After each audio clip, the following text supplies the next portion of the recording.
June 2019, Jomo Kenyatta International Airport. Kenyan custom officials crack open heavy black trunks that was supposed to contain 4.6 tons of pure gold, worth 3.5 million euros and destined for Dubai royalty. Inside, gold-painted chunks of scrap metal, worth less than locks on the cases. But here's the plot twist that will blow your mind. While the gold was faker than a politician's promises, the money that vanished was devastatingly real. Welcome to Kenya's washwash empire expose, a criminal syndicate so audacious they convinced millions and Middle Eastern royalty to pay fortunes for glittering garbage, until their empire of lies collapsed in the most spectacular fashion imaginable. Because when you're selling fantasies to people with unlimited money, eventually reality comes knocking, and sometimes it brings a gun. These aren't your average street hustlers. So who are they?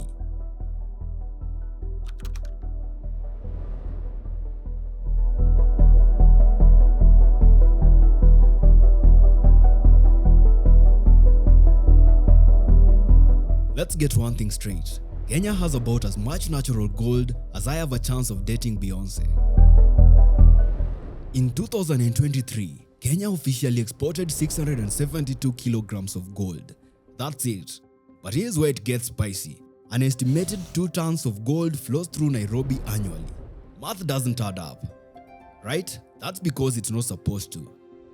Washwash, Kenyan slang for money laundering and elaborate scams, became the backbone of an empire that turned Nairobi into a global capital of fool's gold. These weren't just petty criminals.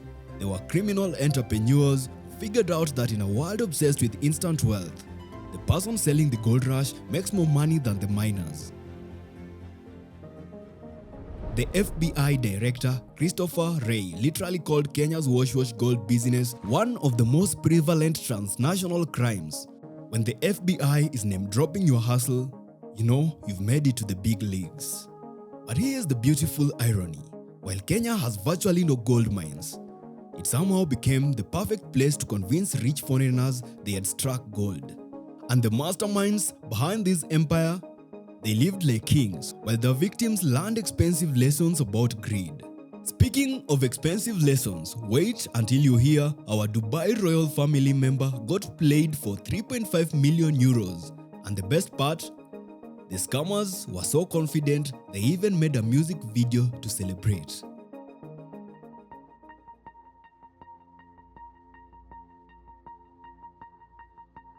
Picture this. You're connected to Dubai royalty.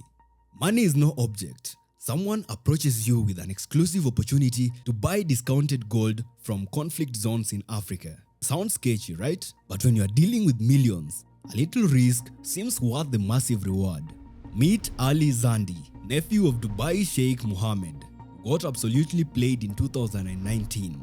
The Kenyan scammers promised him 4.6 tons of gold at below market price. Ali paid 3.5 million euros upfront. That was about 400 million Kenya shillings, enough to buy a small island, or in this case, enough to buy the most expensive lesson of his life. The gold was already seized at the Nairobi airport, the scammers explained. They just needed extra fees to release it. Classic move, create a problem, then charge to solve it. But here's the part that shows how deep this rabbit hole goes. To convince Ali, the scammers produced a video featuring someone impersonating Kenya's interior minister, complete with bodyguards and officials overlooking paperwork, assuring him that the deal had government approval. They literally directed and produced a fake government endorsement. That's not just fraud, that's a fraud with Hollywood production values. Hollywood, remember, not Bollywood. But Ali Zandi was just the appetizer. The main course, a collection of Nairobi hustlers who turned fake gold into real Bentleys. And speaking of Bentleys, wait until you meet Jared Otieno, a guy who threw a 15 million shilling wedding, owned custom luxury cars, but according to tax records, he had zero legitimate income. His secret, he was mining gold from human greed.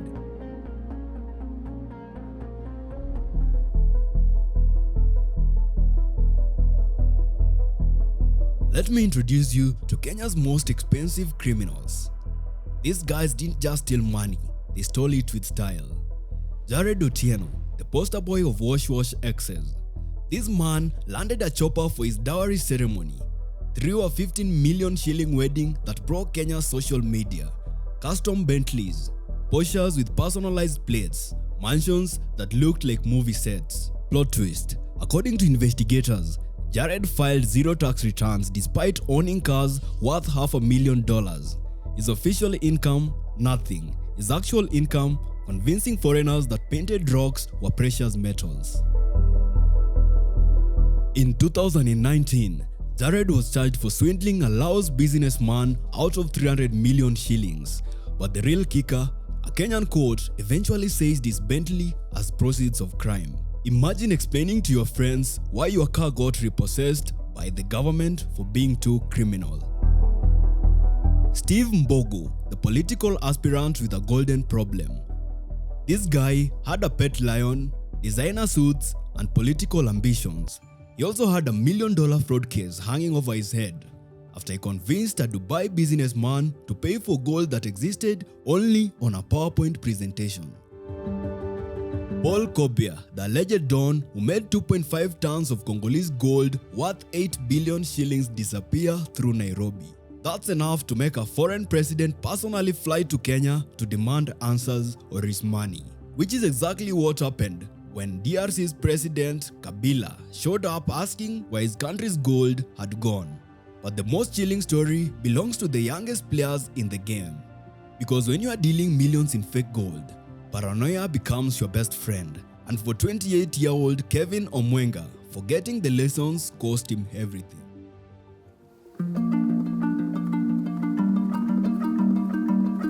Kevin Omwenga was living every young hustler's dream. At 28 years, he had owned a penthouse, a new Porsche, and a kind of lifestyle that makes Instagram influencers jealous. He was also about to close a fake gold deal in Dubai that would have made him rich beyond his wildest dreams. Instead, he ended up dead in his penthouse. August 2020, Kevin bragged to friends about an upcoming Dubai gold deal that would set him up for life. He was so confident that he started planning how to spend money he hadn't stolen yet.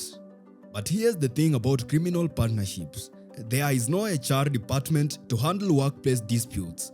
When Kevin allegedly got greedy with his profits, his business partner, Chris Obure, described by the police as a fake gold dealer, decided that a bullet was cheaper than sharing. Kevin was shot dead in his penthouse, killed over proceeds from a scam that he hadn't even completed yet. Think about that. He died over fake money from fake gold in a deal that never happened. It's like getting murdered over monopoly money, except the consequences were devastatingly real. Chris Obure was charged with murder, and suddenly, Kenya's washwash empire had its first poster boy for what happens when criminals turn on each other. But Kevin's death reveals something even more terrifying about how these scams actually work. Because the real genius of the washwash empire was not the fake gold. It was the psychological manipulation that made billionaires hand over millions for shiny rocks.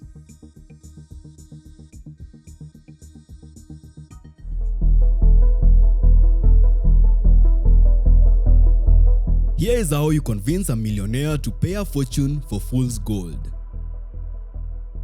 Step 1. The hook. Target wealthy foreigners eager for discounted gold from conflict zones. The story: massive gold reserves are stuck in Kenya due to customs or sanctions, available at below market prices for the right buyer. Step 2. The theater. Rent a warehouse, fill it with gold-painted metal bars, hire fake security guards, and produce official-looking paperwork. In one raid, police found over 100 fake gold cubes stored in heavy metal boxes, ready for the next performance. Step 3. The government endorsement. Remember the fake interior minister video? That's next level manipulation. They literally created a parallel reality where Kenyan government officials were endorsing their scam. Step 4. The pressure. Create urgency. The gold is about to be seized. Another buyer is interested. Pay now or lose the deal forever. Classic fear of missing out weaponized for 8-figure fraud. Step 5. The Vanishing Act. Once the payment hits the accounts, the gold mysteriously disappears. The warehouse gets raided and the sellers become untouchable. One victim received crates filled with actual rocks, not even painted rocks, just rocks. The psychological genius, they targeted the greediest people on earth, the millionaires who wanted to become billionaires through a single smart deal. Turns out, the bigger the ego, the easier the scam. But while the scammers were getting rich, the victims were learning that not all education comes from schools. And the victims, they included everyone from Middle Eastern royalty to Indian businessmen who paid 200 million shillings for boxes of stones. The damage was so extensive, it became a diplomatic crisis.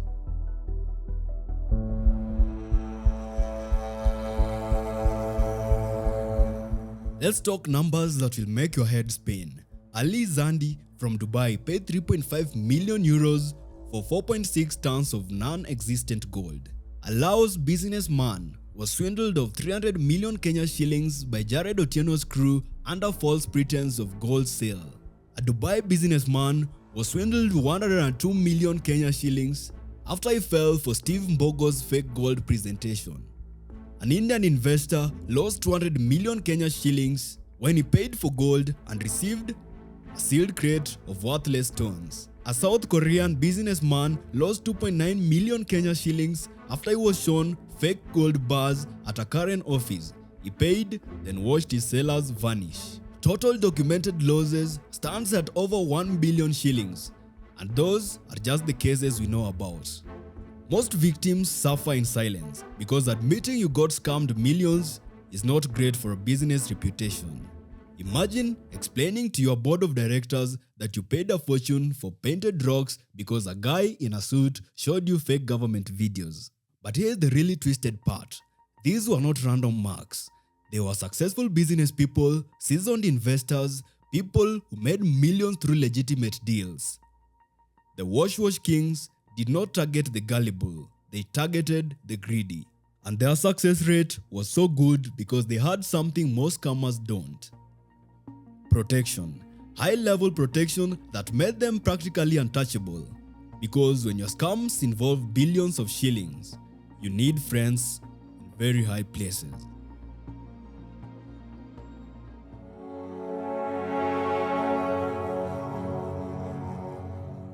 Here is what made the washwash empire truly terrifying. They didn't just have good lawyers, they had protection that made cases disappear faster than their fake gold.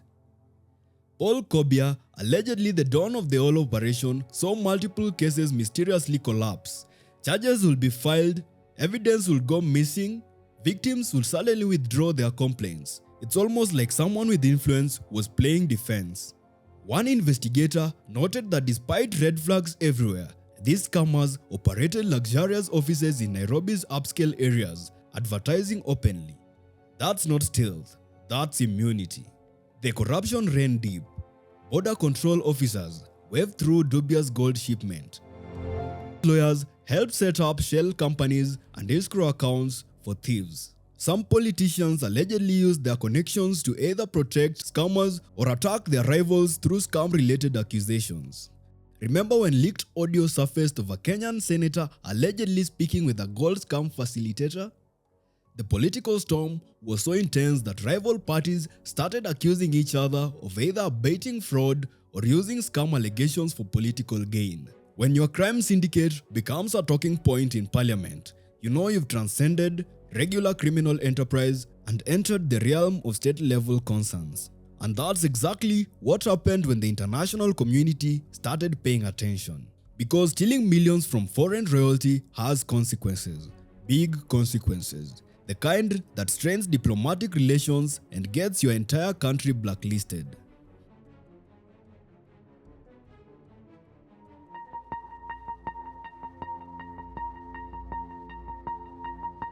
By 2019, Kenya's fake gold empire had become an international incident. The Dubai royal scam strained Kenya's UAE relationship so badly that rumors circulated about Dubai's ruler personally demanding action. While Kenya officially denied, The diplomatic pressure was real enough that Kenya's government issued public warnings about gold scams. The Director of Criminal Investigations publicly admitted that gold scam had reached an alarming levels and urged embassies to warn their citizens about the Nairobi's con games. When your own police are telling foreign countries to be careful of your criminals, you know you have a branding problem. Then came the ultimate consequence. In 2022, Kenya was grey-listed by the Financial Action Task Force for money laundering risk, which simply translates to the international financial community had put Kenya on a watch list, making it harder to access global banking and investment. Part of the grey listing was rampant gold scams and dirty money flowing through Nairobi. This was not just about individual victims anymore. This was an entire country's reputation being damaged by a handful of criminals who thought they were too clever to face consequences. The washwash empire had become too successful that it threatened Kenya's ability to participate in legitimate international business. But empires built on lies have a nasty habit of collapsing when people start paying attention. And by 2024, the party was officially over. The crackdown was swift, brutal, and long overdue. Asset seizures, international cooperation, and public humiliation awaited the washwash kings.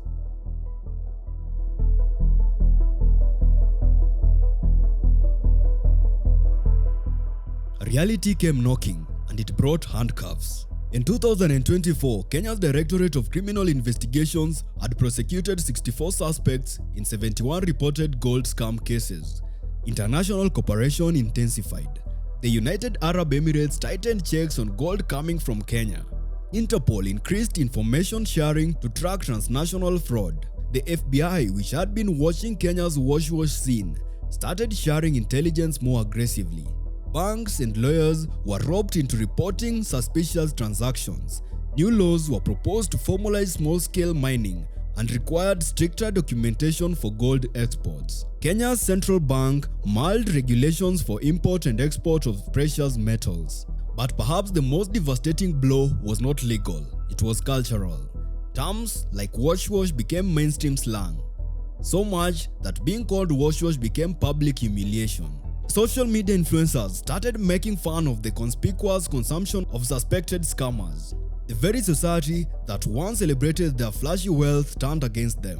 Suddenly, being a suspected washwash king was not cool, it was embarrassing. And for an empire built on image and perception, public humiliation was the beginning of the end. And as for the 3.5 million euro Dubai scam, the scammers walked free. Not a single euro has ever been recovered.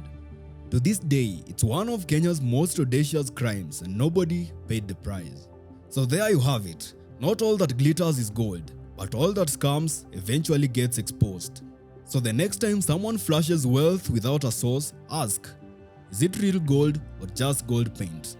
And if this story woke up the games behind the fake wealth, click here to watch our takedown of Kenya's forex fraud kings. A world where Gen Z traders and Instagram clout collide with billions in stolen dreams. The only thing more expensive than greed is trusting the people who sell it.